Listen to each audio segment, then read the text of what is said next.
Heading into this duel, you could feel the electric nature of this rivalry coming out of the TV. We had number 1 Penn State, undefeated on the year, and in the most hostile environment in college wrestling, Carver Hawkeye Arena, facing the number 2 and also undefeated Iowa Hawkeyes. Iowa's best win on the year was taking out top 5 North Carolina State, the probable favorite to win the entire Atlantic Coast Conference. And Penn State's best win came the previous week over the Michigan Wolverines, who were pushing for a team trophy this season. Both teams had great resumes coming in from an individual and team perspective. The hype was seriously real, with the Big Ten Network having a pre-match show starting at 6:30 to prep everyone for the great night of wrestling. Minnesota and Michigan was also a highly competitive duel and like a sort of appetizer for the main event, and of course it was all bookend with the brand story, the Big Ten documentary, which was pretty awesome in my opinion. However, we aren't here to talk about Michigan versus Minnesota or the brand story. I know you all came here to hear the weight-by-weight recap/breakdown of the Penn State versus Iowa duel. I'll cover some other notable things from the weekend at the end of this video, but for now, let's just dive head first into this beast. And before that actually,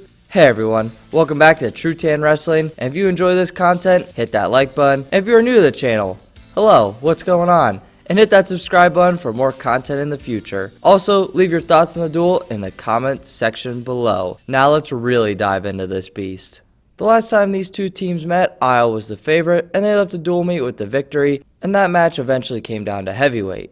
I detailed that duel in my last video where I talked about the rivalry since Cael Sanderson has been at Penn State. To be fair, whenever Iowa was the favorite, it seemed like they normally pulled it off, but whenever Penn State was the projected winner, they either blew out Iowa or Iowa seemed to slip away with the upset win. And considering all the toss-up matches in this duel, I was seriously thinking Iowa could pull away with a win once again, and it was at Carver. But then you have to remember the dismantling Penn State just did to Michigan, so could Iowa really do it? We all know the answer to that is no, but man, did they come as close as possible. One of the big headlines of this duel, what seemed to have dropped minutes before, was that Ayala would not be wrestling this duel, and it would be Ibarra taking the 125 spot once again for the Hawks. This is clearly unfortunate for Iowa fans, and I hope Drake makes a fast recovery, and we see him 100% at conferences. I believe it was an injury that sat him this duel, but that's all rumors, and I have no idea what he really hurt, so I'm not dropping anything here. I was not the favorite to beat Hildebrandt, but I think he for sure could have gave him an interesting match, and possibly could have added another upset under his belt. But don't get me wrong, Hildebrandt is still a stud and a favorite to All-American again, so he could have very easily got the win against Ayala too. But we have to wait to possibly see that match at Big Tens if Ayala returns.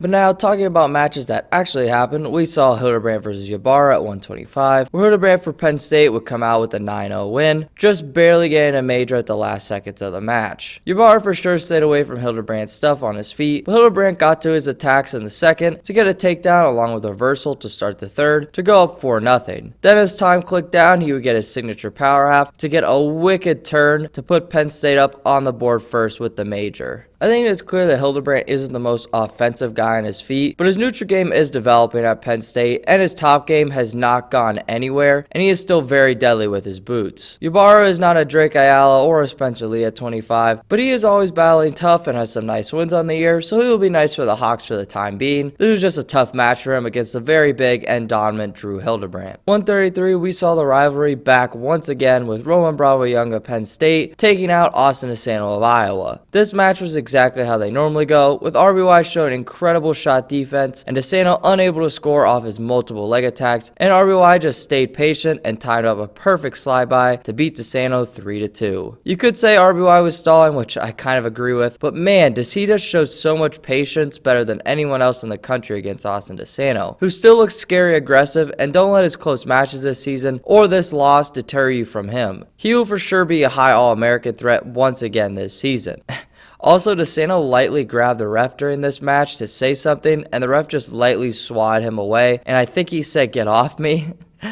I'm sure we all saw this during the duel and plastered all of our social medias. It just goes to show you how ungodly loud Carver Hawkeye Arena is, and how memeable Austin DeSanto can be sometimes. Even though the momentum appeared to be shifting in Penn State's way, the Iowa fans were not being quiet. You could just tell how loud it was in the arena, even from a fan watching at home. So even when Iowa had their backs against the wall, there was no real ease that Penn State would ever pull away. 141, we saw Nick Lee and Ironman battle it out once again in the rematch of the national finals, where Nick Lee took out Ironman in sudden victory. Even though both matches ended with Nick Lee winning with a sudden victory takedown, they were both very different matches. Nick Lee would score 2 takedowns in regulation to Ironman's 1 takedown that would actually tie the match up. The 1 takedown Lee got was actually off of Ironman trying to throw Nick Lee to his back, which for a second I thought Nick Lee was going to get pinned, but only for a second. Overall, this 141 match was super exciting, and Nick Lee still has the edge in this rivalry, and he showed some serious offensive ability. And Ironman for sure has some things to work on, but he is still a threat to win a national title this season, regardless of what his recent results have been.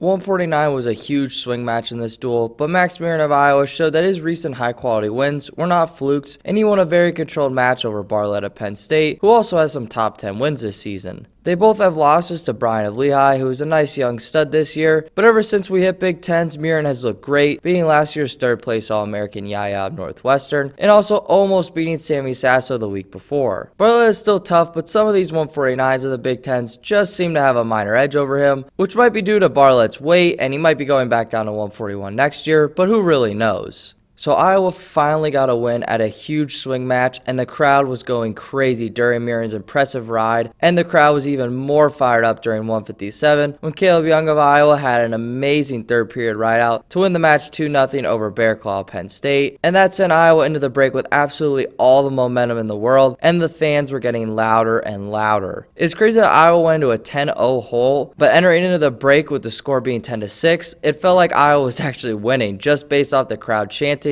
and the overall vibe of the duel. Plus, we all knew some of the crazy matchups to come in the second half of this duel. 165 was honestly a weight I really wanted to see. We are returning several-time All-American Alex Marinelli, just coming off a huge loss to freshman star Carchel of Ohio State, and Berger for Penn State has been making a serious name for himself again, just being returning All-American Cameron of Michigan, and gathering up several Big Ten wins at 165. So I honestly thought this match could swing any direction, especially with both guys not being super offensive, but they are both really great hand fighters, don't get me wrong. However, this match got ugly quick, with the Carver momentum taking over Marinelli, with him getting several takedowns and stall points to really put it on Berger and major him, tying up the duel with 4 matches still to go. Marinelli looked great, and if he always looks like this going forward, he's going to be scary for the 165 field, because when his hand fighting and offense is on, he's really tough to wrestle. Now, there couldn't be a better match to follow up this duel getting tied in the fashion it just did than Starocci, the returning national champ, taking on Michael Kemerer, the returning runner-up for Iowa, in the rematch of the national finals last season. Very similar to last year, it went to sudden victory with Starocci beating the super senior, but the similarities end there. For being a 2-1 overtime win for Starocci, this match was one of the best low-scoring matches I've ever seen. Starocci would get several shot attempts in, but Kemerer just fought him off like a champion, showing serious flexibility and hip strength, and he also had some attacks of his own. This battle was just awesome, with 2 guys not wanting to give up an inch the entire match. However, the match ended with Starocci getting the most riding time in overtime to defeat Kemerer once again and to put Penn State up 13-10. The only bad part of this match was the coaches' challenges and the coaches complaining, slowing down the action, but to be honest, the coaches were just fighting for their guys, so I really didn't mind it in the long run. Brooks and Assad would battle it out for the first time at 184 since the duel 2 years ago, and Brooks looked slick, winning by decision over Assad. I'll give it to Assad, he's looked great recently, and he fought the returning national champ tough, and didn't give up bonus, so that's honestly the best he could do, and Brooks clearly looked like an animal like always. 197 was a huge match because if Penn State wins, they lock up the duel, and if Iowa wins, they stay alive, with the team score being 16-10 entering 197. Warner would score off his signature go behind and leg defense to go up early on Max Dean, along with riding him for a significant amount of time. I've noticed that Warner has really developed and put some time into his top game this season, and it seems to be paying off for him in all of his positions.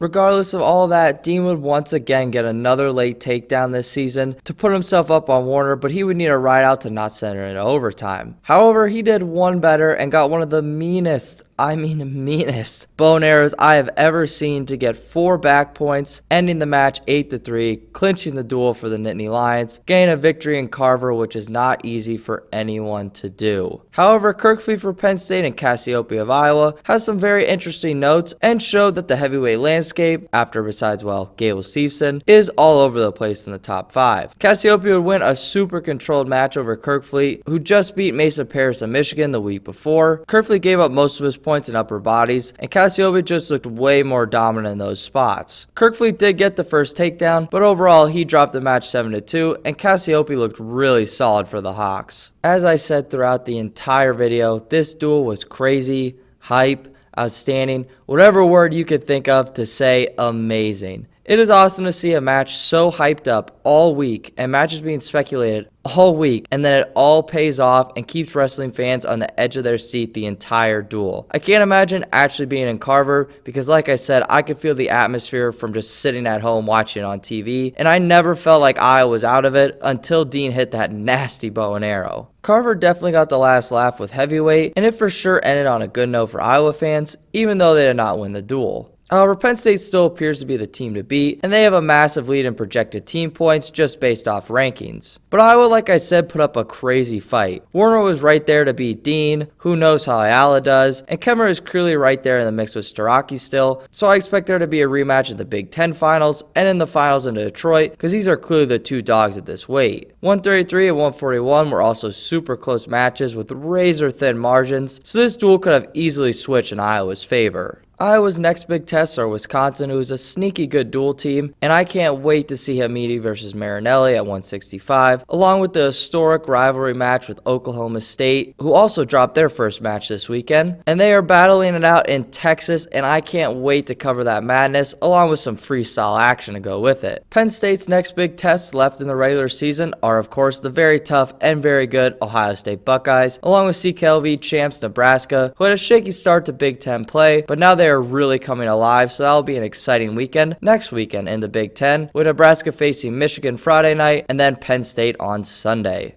Well, everyone, I've drooled over this duel long enough, so I hope you all enjoyed it as much as I did, regardless of the fan base you were on. This match just had some great hard wrestling, and it was just hard not to love it. Other news throughout D1 wrestling, we saw Miocic drop another match to Minnesota's Berglund, so Miocic is still trying to find his folk style legs, but Berglund is still a very tough and good wrestler. He beat Young of Oklahoma State earlier in the season. Speaking of Oklahoma State, we saw them take on two Big Ten opponents this weekend in Iowa State and Northern Iowa. As I alluded to earlier in the video, Northern Iowa actually upset number 3 Oklahoma State, and I watched that duel and it had some really fun matches. At the time I'm recording this, Iowa State has not yet happened yet, so insert text here on the result, I guess. It's also hard not to mention Oklahoma State without mentioning the AJ Ferrari situation. All I have to say is I hope he has a speedy recovery, and it is a blessing that he got out of that car accident alive and not super injured, so I hope the best for him and his family and the Oklahoma State staff, along with everyone who was involved. But with all that said, thank you all very much for watching this Iowa versus Penn State breakdown, along with my mini news dump here at the end. If I missed anything you wanted me to talk about, please feel free to leave a comment in the comment section below. And if you enjoyed this content, hit that like button and subscribe button for more content in the future. Now, I wish you all a great day, and I hope to see you all in the next one. Take care, everybody.